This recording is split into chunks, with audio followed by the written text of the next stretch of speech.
प्रधानमंत्री नरेंद्र मोदी ने पंडित दीनदयाल उपाध्याय की पुण्यतिथि पर आयोजित कार्यक्रम को किया संबोधित। कहा, राष्ट्र नीति हमेशा राजनीति से होनी चाहिए आगे।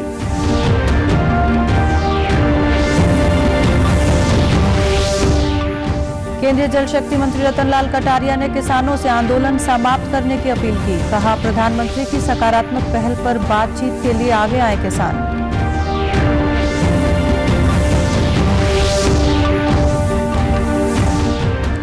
मेरी बेटी मेरी पहचान मुहिम के तहत बेटियों को प्रोत्साहन देने के लिए फतेहाबाद में घरों के बाहर लगाई जा रही हैं बेटियों की नेम प्लेट।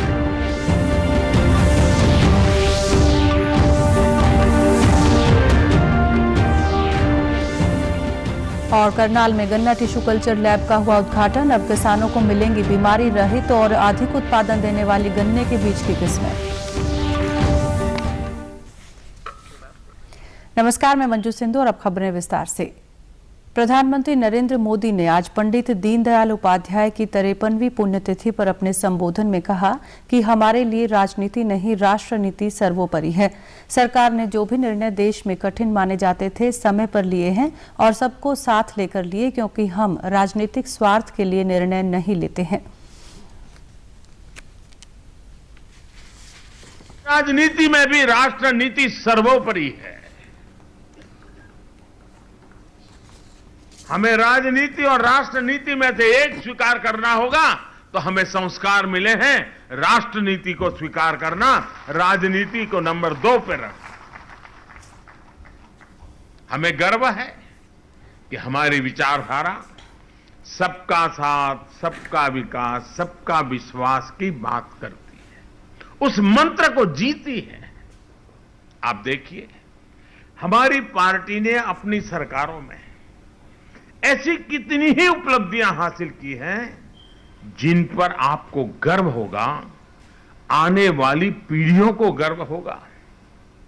जो निर्णय देश में बहुत कठिन माने जाते थे, राजनीतिक रूप से मुश्किल माने जाते थे, हमने वो निर्णय लिए और सबको साथ लेकर लिए। प्रधानमंत्री ने कहा कि हमारी सरकार ने स्थानीय अर्थव्यवस्था पर ध्यान देते हुए एक ऐसी नीति बनाई जो न केवल आत्मनिर्भर भारत बल्कि वोकल फॉर लोकल को भी महत्व देती है। वोकल फॉर लोकल के मंत्र से देश इसी विजन को साकार कर रहा है। आज आत्मनिर्भर भारत अभियान देश के गांव, गरीब, किसान, मजदूर और मध्यम वर्ग के भविष्य का निर्माण का एक माध्यम बन रहा है। आखिरी पायदान पर खड़े व्यक्ति का भी जीवन स्तर कैसे सुधरे, ईज ऑफ लिविंग कैसे बढ़े, इसके प्रयास आज सिद्ध होते दिख रहे हैं। उज्ज्वला योजना, जनधन खाते, किसान सम्मान निधि, हर घर में शौचालय, हर गरीब को मकान। आज देश एक एक कदम आगे बढ़ते हुए इसको सिद्ध करता हुआ गौरव के साथ विकास की राह पर चल पड़ा है। मुख्यमंत्री मनोहर लाल ने आज अंत्योदय दर्शन के प्रणेता पंडित दीनदयाल उपाध्याय की पुण्यतिथि पर उन्हें श्रद्धांजलि दी। मुख्यमंत्री ने कहा कि पंडित दीनदयाल उपाध्याय महान देशभक्त, उच्च कोटि के चिंतक, शिक्षाविद, वक्ता व साहित्यकार थे। उन्होंने अपना संपूर्ण जीवन देश व समाज की सेवा के लिए समर्पित कर दिया। मुख्यमंत्री ने कहा कि पंडित दीनदयाल उपाध्याय के सिद्धांतों पर चलते हुए हम प्रदेश में अंत्योदय को साकार करने का काम कर रहे हैं। हमारा उद्देश्य गरीब से गरीब व्यक्ति के जीवन स्तर में सुधार करना है। भारत चीन सीमा विवाद पर रक्षा मंत्री राजनाथ सिंह ने सदन में कहा कि दोनों देशों के बीच समझौता हो गया है। पेंगोंग लेक के पास दोनों देश अपनी अपनी सेनाओं को हटाएंगे। उन्होंने कहा कि हम अपने देश की 1 इंच जमीन भी किसी को नहीं देंगे। पेंगोंग लेक एरिया में चीन के साथ डिसएंगेजमेंट का जो समझौता हुआ है, उसके अनुसार दोनों पक्ष फॉरवर्ड डिप्लॉयमेंट को phased, coordinated and verified manner में हटाएंगे। चीन अपनी सेना की टुकड़ियों को नॉर्थ बैंक में फिंगर 8 के पूरब की दिशा की तरफ रखेगा और इसी तरह भारत भी अपनी सेना की टुकड़ियों को फिंगर 3 के पास अपने permanent base Dhan Singh Thapa post पर रखेगा। इसी तरह की कार्रवाई साउथ बैंक एरिया में भी दोनों पक्षों द्वारा की जाएगी। ये कदम आपसी समझौते के तहत बढ़ाए जाएंगे तथा जो भी निर्माण आदि दोनों पक्षों द्वारा अप्रैल 2020 से नॉर्थ एंड साउथ बैंक पर किया गया है उन्हें हटा दिया जाएगा और पुरानी स्थिति कायम कर दी जाएगी। चीन के साथ पैंगोंग लेक के नॉर्थ एवं साउथ बैंक पर डिसएंगेजमेंट का समझौता हो गया है और इस बात पर भी सभापति महोदय इस बात पर भी सहमत हो गई है पैंगोंग लेक से पूर्ण डिसएंगेजमेंट के 48 आवर्स के अंदर सीनियर कमांडर स्तर की बातचीत हो तथा बाकी बचे हुए मुद्दों पर भी हल निकाला जाए। इस बातचीत में हमने चीन को यह बताया है कि 3 सिद्धांतों के आधार पर हम इस समस्या का समाधान चाहते हैं। फर्स्ट, दोनों पक्षों द्वारा एलएसी को माना जाए और उसका आदर किया जाए। दूसरा, किसी भी पक्ष द्वारा यूनिलेटरली स्टेटस को बदलने का प्रयास न किया जाए। तीसरा, सभी समझौतों का दोनों पक्षों द्वारा पूर्ण रूप से पालन किया जाए। केंद्रीय जल शक्ति एवं सामाजिक न्याय अधिकारिता राज्य मंत्री रतन लाल कटारिया ने किसानों से आंदोलन समाप्त कर बातचीत करने की अपील की है। उन्होंने कहा कि जब संविधान में संशोधन हो सकता है तो कृषि बिल में भी संशोधन संभव है। यमुनानगर में मीडिया से बातचीत करते हुए कटारिया ने कहा कि किसानों को प्रधानमंत्री मोदी द्वारा की गई सकारात्मक पहल पर बातचीत के लिए आगे आना चाहिए। केंद्रीय मंत्री कटारिया ने कहा कि पिछले 6 वर्षों से मोदी सरकार किसानों के साथ कंधे से कंधा मिलाकर खड़ी है। केंद्रीय मंत्री ने पद्म भूषण से सम्मानित दर्शन लाल जैन के निवास पर जाकर उनके परिवार वालों से मिलकर अपनी संवेदनाएं प्रकट की। क्लियर किया है कि कोई भी कानून स्थायी नहीं होता। किसी भी कानून के अंदर समय अनुसार पहले भी परिवर्तन होते आए हैं। आखिर संविधान के अंदर तो भी हमने 100 से ज्यादा संशोधन किए हैं, तो फिर एक कानून के अंदर क्यों नहीं संशोधन किए जाते। लेकिन तोते की तरह एक ही बात की रट लगाना कि कृषि सुधार कानून खत्म करो, कानून खत्म करो, कानून खत्म करो, ये कोई समस्या का हल नहीं है। इसलिए हर मसला बातचीत से हल होता है। आप बातचीत का रास्ता अपनाइए, मैं इतना ही कहना चाहूंगा। करनाल स्थित गन्ना प्रजनन संस्थान के क्षेत्रीय केंद्र में 40 लाख रुपए की लागत से गन्ना टिश्यू कल्चर लैब की स्थापना की गई है। इस लैब का उद्घाटन राष्ट्रीय गन्ना प्रजनन संस्थान कोयम्बटूर के निदेशक बख्शी राम ने किया। इस अवसर पर उन्होंने बताया कि इस लैब की स्थापना से उत्तर पश्चिमी राज्यों के गन्ना किसानों को काफ़ी फायदा होगा और उन्हें बीमारी रहित व अधिक उत्पादन देने वाले बीज की किस्में उपलब्ध हो पाएंगी। उन्होंने बताया कि टिश्यू कल्चर विधि से प्रजनन करने पर बीज स्वस्थ हो जाता है और उसमें किसी बीमारी का प्रकोप नहीं होता। इससे किसानों का दवा का खर्च कम होगा। आज हमने इस केंद्र के ऊपर जो टिश्यू कल्चर लैब है, माइक्रो प्रोपेगेशन लैब है, उसकी शुरुआत की है। उसका फ़ायदा ये होगा कि जैसे ये गन्ने का ऊपरी हिस्सा है, इसके गन्ने का नीचे वाला हिस्सा तो बीज के अंदर वैसे ही आम तरीके से इस्तेमाल कर सकते हैं, परंतु जो अगोला जो चारे में यूज होता है उसको भी कैसे फास्टर मल्टीप्लिकेशन ज़्यादा तेज़ी से बीज तैयार कर सकते हैं, उसके लिए ये लैब खोला है।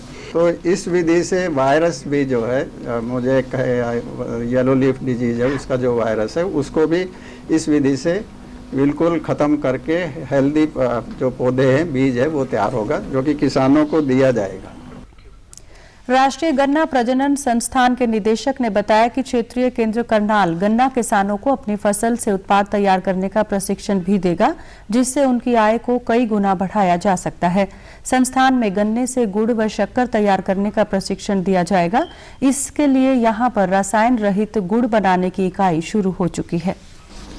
क्योंकि उससे फायदा है, शुद्ध प्रोडक्ट मिलना आजकल, अदरवाइज तो आप मार्केट में देखते होंगे बिल्कुल सफ़ेद जैसे रंग का गुड़ या शक्कर मिलती है। इसका मतलब ये है कि जितना वो सफ़ेद रंग दिखाई दे रहा है उतना ही ज़्यादा केमिकल उसमें इस्तेमाल किया गया है। देश भर में 26 दिनों में 70 लाख से अधिक लोगों को कोविड का टीका लगाया जा चुका है, जो विश्व में सबसे अधिक है। अमेरिका में ये काम 27 दिनों में और ब्रिटेन में 48 दिनों में संपन्न हुआ था। स्वास्थ्य मंत्रालय ने बताया कि देश में अब तक 70,17,000 से अधिक लोगों को कोविड टीका लगाया जा चुका है। स्वास्थ्य मंत्रालय ने बताया कि पिछले 24 घंटों में 4,05,000 से अधिक लोगों का टीकाकरण किया गया है। कोविड-19 महामारी के खिलाफ देश एकजुट होकर लड़ रहा है। आप भी हमारे साथ सुरक्षा और बचाव के 3 आसान एहतियाती उपायों का संकल्प लें। मास्क हमेशा सही ढंग से पहनें, 2 गज की दूरी बनाए रखें और हाथ बार-बार धोएं।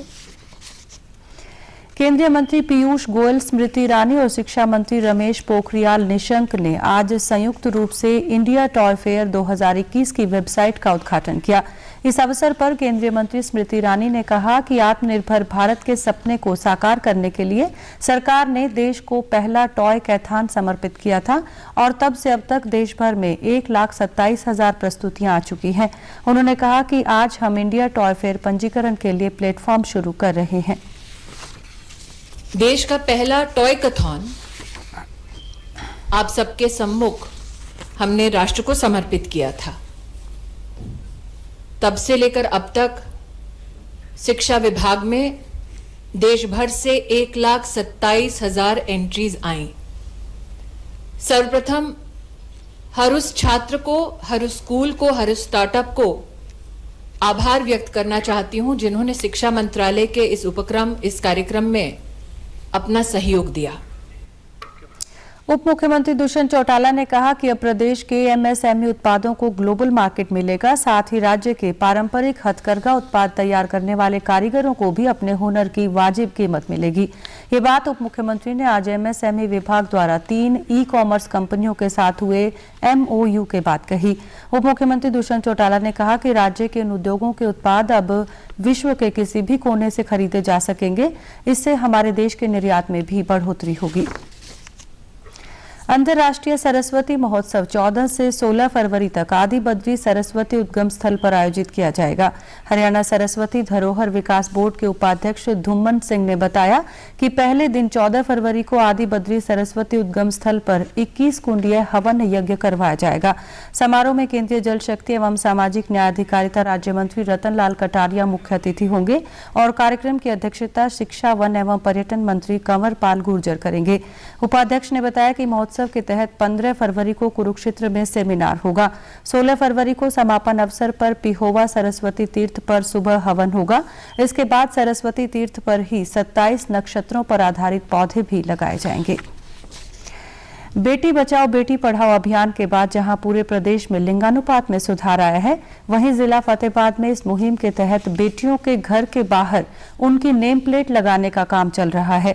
इसी कड़ी में मेरी बेटी मेरी पहचान के तहत मुख्यमंत्री की सुशासन अधिकारी ज्योति यादव और एसडीएम सुरेंद्र बेनीवाल ने गांव हमजापुर में 107 घरों के बाहर बेटियों के नाम की नेम प्लेट लगवाई। एसडीएम सुरेंद्र बेनीवाल ने कहा कि बेटियां घर की शान होती हैं, इसलिए अब घर की पहचान बेटी के नाम से होगी। बेटियों को प्रोत्साहन देने के लिए ये अभियान शुरू किया गया है। कार्यक्रम है 2015 से, जब से माननीय मोदी साहब प्रधानमंत्री आए हैं तब से इस कार्यक्रम को बड़े जोर शोर से चलाया जा रहा है। इसी के तहत ही हमने इस कार्यक्रम को रतिया में, फतेहाबाद जिले के रतिया के गांव हमजापुर में 107 बच्चियों की प्लेट लगाकर इस कार्यक्रम को आगे बढ़ाया है। मेरी बेटी मेरी पहचान के नाम से हमने गांव के अंदर बच्चियों के नाम की प्लेट लगाई है। इससे यह होगा कि समाज के अंदर जो बच्चियां हैं उनका मान सम्मान बढ़ेगा। गांव की महिलाओं ने कहा कि महिला सशक्तिकरण की इस नई पहल से समाज में बेटियों का मान सम्मान और बढ़ेगा। गांव की बेटियों ने कहा कि उन्हें गर्व है कि उनके नाम से ही उनके घर की पहचान होगी। सरकार ने जो बेटी बचाओ बेटी पढ़ाओ अभियान शुरू किया है, मैं इससे बहुत खुश हूँ और इससे भी खुश हूँ हमारे नाम की नेम प्लेट बाहर दरवाजे पे लगाई गई है, जिससे हमें समाज में और भी ज्यादा सम्मान मिलेगा। जो सरकार ने मुहिम चलाई है बेटी बचाओ बेटी पढ़ाओ, इसका मैं तहे दिल से स्वागत करती हूँ। इस मुहिम में आने वाले समय में हमारी बेटियों को बहुत सम्मान मिलेगा और इस समाज में नया परिवर्तन होगा। मैं सरकार का बहुत बहुत धन्यवाद करती हूँ। हमारी बेटियों को इसी तरह आगे बढ़ाते रहें, इससे हमें अच्छी प्रेरणा मिलती है। सरकार ने जो बेटी बचाओ बेटी पढ़ाओ मुहिम चलाई है, बहुत अच्छी है। और जेड़े हर घर विच जो लड़कियां उन्हां दे घरां दे अगे नेम प्लेट लगूगी, इस नाल उस लड़की दी पहचान होगी। जो सरकार ने ये नई मुहिम चलाई है बेटी बचाओ बेटी पढ़ाओ की, जिसके अंतर्गत कि हमारे घर के सामने जो बेटियों के नाम की प्लेट लगेगी, उससे हमारे आने वाले समय में बेटियों का सम्मान और भी बढ़ेगा। इस सरकार की मुहिम से हमें ये लग रहा है कि सरकार हमारी बेटियों के लिए भी कुछ कर रही है। ये जो बेटी बचाओ बेटी पढ़ाओ जो मुहिम है, ये बहुत अच्छी मुहिम है सरकार की। इस पहल का हम स्वागत करते हैं। इससे बेटियां बहुत आगे जाएगी और बेटियों, और मैं तो समझता हूँ आज के टाइम में बेटियों और बेटों में कोई फर्क होना ही नहीं चाहिए। ये बहुत। अंत में इस बुलेटिन के मुख्य समाचार एक बार फिर। प्रधानमंत्री नरेंद्र मोदी ने पंडित दीनदयाल उपाध्याय की पुण्यतिथि पर आयोजित कार्यक्रम को किया संबोधित। कहा, राष्ट्र नीति हमेशा राजनीति से होनी चाहिए आगे।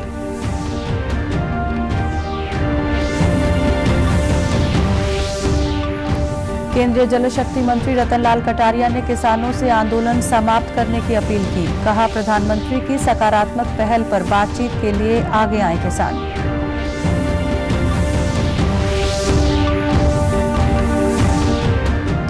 मेरी बेटी मेरी पहचान मुहिम के तहत बेटियों को प्रोत्साहन देने के लिए फतेहाबाद में घरों के बाहर लगाई जा रही है बेटियों की नेम प्लेट।